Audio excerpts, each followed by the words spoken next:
सर्वेभ्यो नमो नमः। आज हम समुद्र तट पाठ के अंतर्गत जो तृतीया और चतुर्थी विभक्ति का प्रयोग किया गया है उसके विषय में चर्चा करेंगे। बताएंगे आप लोगों को कि उसका प्रयोग कैसे किया जाता है, इन दोनों विभक्तियों का क्या चिन्ह है।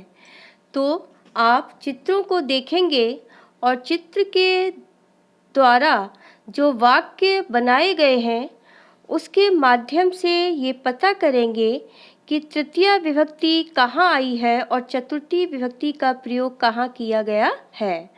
तो पहला चित्र देखिए। एषः समुद्र तटः, यह समुद्र का किनारा है।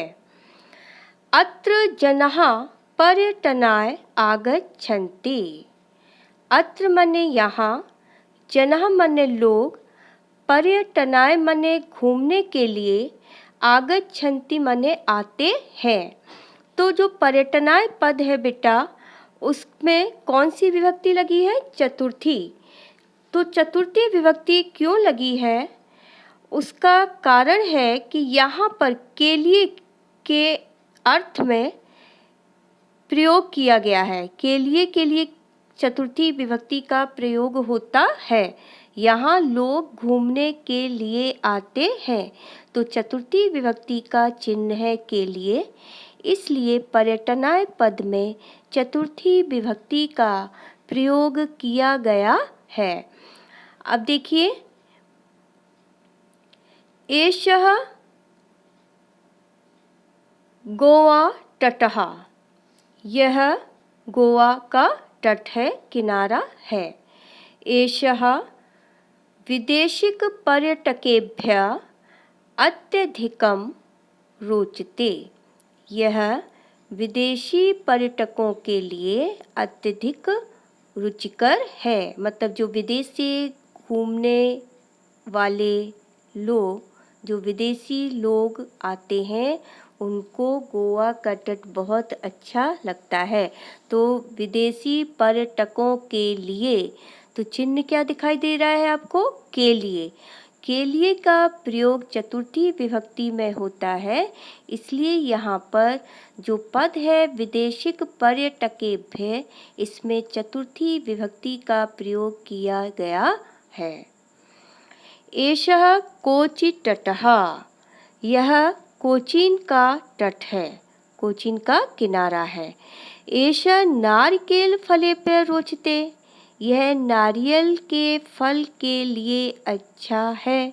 यहाँ नारियल के फल बहुत होते हैं, तो नारियल के फल के लिए फिर आपका जो चिन्ह क्या दिखाई दे रहा है? के लिए। तो जो के लिए आ गया, तो फिर आप नारिकेल शब्द में, जो नारिकेल फल है उस शब्द में आप चतुर्थी विभक्ति लगाएंगे, तब आपका बनेगा नारिकेल फलेभ्यः, यह नारियल के फल के लिए अच्छा है। यहाँ पर नारियल का फल बहुत होता है इस पर। इसके बाद आइए, समुद्र तटे जनाः भ्रमणाय आगच्छन्ति, समुद्र के किनारे लोग घूमने के लिए आते हैं। किसके लिए आते हैं? घूमने के लिए। तो चतुर्थी विभक्ति का चिन्ह हमने क्या बताया है? के लिए। तो भ्रमणाय पद जो है उसमें आपकी चतुर्थी विभक्ति लगी है और वाक्य बना है समुद्र तटे जनाः भ्रमणाय आगच्छन्ति। अत्र जनाः तरंगैः क्रीडन्ति, यहाँ लोग तरंगों से खेलते हैं। तरंगों से, अब से आ गया तो यहाँ पर तरंग शब्द में कौन सी विभक्ति आ गई? तृतीया। तृतीया विभक्ति बहुवचन, क्योंकि तृतीया विभक्ति का चिन्ह क्या है? से या द्वारा। यहाँ लोग तरंगों से खेलते हैं, तो तरंग पद में आपके तृतीया विभक्ति का बहुवचन लगकर पद बना आपका तरंग है। केचन जनाः नौकाभिः भ्रमन्ति, कुछ लोग नाव द्वारा घूमते हैं या नाव से घूमते हैं। तो जो नाव पद है उसकी संस्कृत होगी नौका, और नौका पद में आपका तृतीया विभक्ति लगेगी, और तृतीया विभक्ति का भी कौन सा वचन लगेगा? बहुवचन, क्योंकि जो लोग हैं, जनाः, जनाः क्या है, कर्ता क्या है, बहुवचन। तो आपका नाव से या नाव के द्वारा घूमते हैं तो नौका भी, केचन जनाः नौका भी भ्रमन्ति, क्रिया भी आपकी बहुवचन है, भ्रमन्ति। इसके बाद है आपका बालकाः कन्दुकेन खेलन्ति। बालक, बहुत से बालक, बालक है, बालकौ, बालकाः, तो बहुवचन है बालक। बहुत से बालक गेंद से खेलते हैं। गेंद से, तो चिन्ह क्या आ रहा है, से, और तृतीय विभक्ति का चिन्ह क्या है, से। तो जो कंदुक शब्द है उसमें तृतीय विभक्ति लगेगी और पद बन जाएगा आपका कंदुकेन। बालक गेंद से खेलते हैं। केचन बालकाः बालुका भी खेलन्ति। कुछ बालक बालू से खेलते हैं, से, यहाँ भी आपका तृतीय विभक्ति लगेगी, से चिन्ह आ रहा है, तो आपका बालुका भी पद में तृतीय विभक्ति लगी है से चिन्ह के आधार पर। केचन बालकाः बालुका भी खेलन्ति। कुछ बालक बालू से खेलते हैं। अब देखिए, मत्स्य जीवनः मत्स्येभ्यः आगच्छन्ति।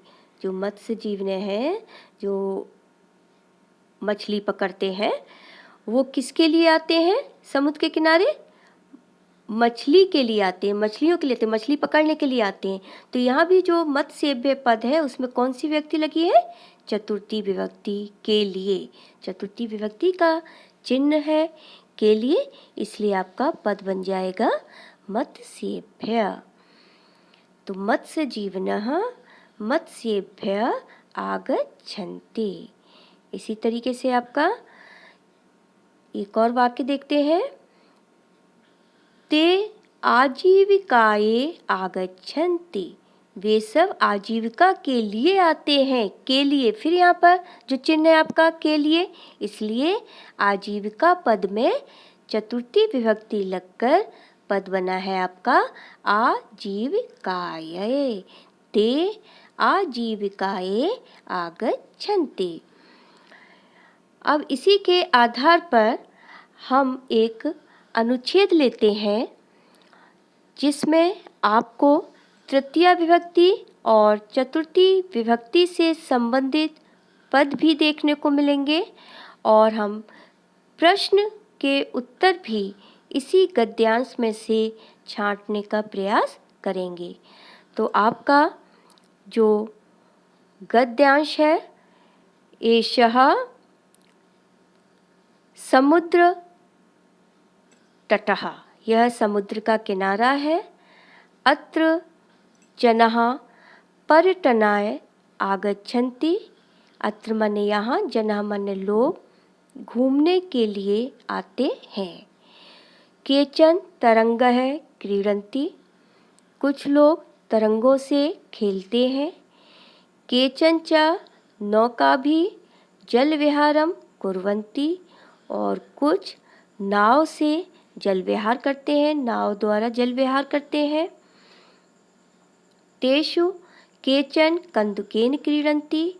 तेषु माने उनमें से, केचन माने कुछ गेंद से खेलते हैं। बालिकाः बालकाः च बालुकाभिः बालुकागृहं रचयन्ति। बालक और बालिकाएं बालू से बालू का घर बनाते हैं। मध्ये मध्ये तरंगाः बालुकागृहं प्रभायन्ति। और बीच बीच में तरंगे आकर क्या करती हैं, बालू के घर को बहा ले जाती हैं। बालू का घर जो बनता है वो बह जाता है। तो इस गद्यांश की हिंदी समझने के बाद जब आप प्रश्नों के उत्तर करेंगे तो उसमें आपको सुगमता होगी। जैसे कि पहले प्रश्न में करना है आपको एक पदेन उत्तरत्, एक पद में उत्तर लिखना है, एक शब्द में। के समुद्र तटे आगच्छन्ति। कौन समुद्र के किनारे आते हैं, तो कौन आते हैं समुद्र के किनारे, के की जगह क्या आ जाएगा आपका, जनाः। क्या आ जाएगा, जनाः, लोग। दूसरा देखिए, जनाः कः क्रीडन्ति, लोग किससे खेलते हैं? तो कहे की जगह पर आपका आएगा तरंग है। क्या आ जाएगा? तरंग है। जनाः तरंगः क्रीडन्ति। लेकिन आपको उत्तर किस में देना है? एक पद में, इसीलिए आप एक शब्द लिखेंगे। इसके आगे हम देखते हैं पूर्ण वाक्येन उत्तरात्। इसमें आपको क्या करना है? पूरे वाक्य में उत्तर लिखना है।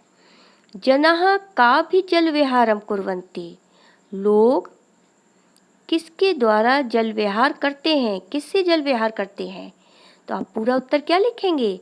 गद्यांश में आया है जनाः नौकाभि जल विहारं कुर्वन्ति, लोग नाव द्वारा जल विहार करते हैं। दूसरा देखिए, बालिकाः काभि बालुकागृहं रचयन्ति, जो लड़कियां हैं, बालिकाएं हैं, वो किससे बालू का घर बनाती हैं? तो आपका उत्तर क्या हो जाएगा? बालिकाः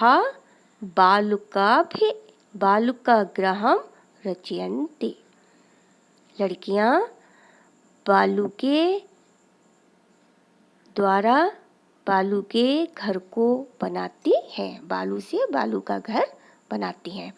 तीसरे में आपका है निर्देशानुसारम उत्तर, जैसा निर्देश दिया गया है वैसा उत्तर देना है। आगच्छन्ति इति क्रियापदस्य किम कर्तृपदम अस्ति, आगच्छन्ति जो क्रिया है इसका कर्ता पद क्या है? समुद्र तटः, एषः, जनाः, तरंग है। इसमें से क्या करता है? तो कर्ता क्या होता है? काम को करने वाला। तो यहाँ पर क्या हो जाएगा? जनाः। क्या हो जाएगा?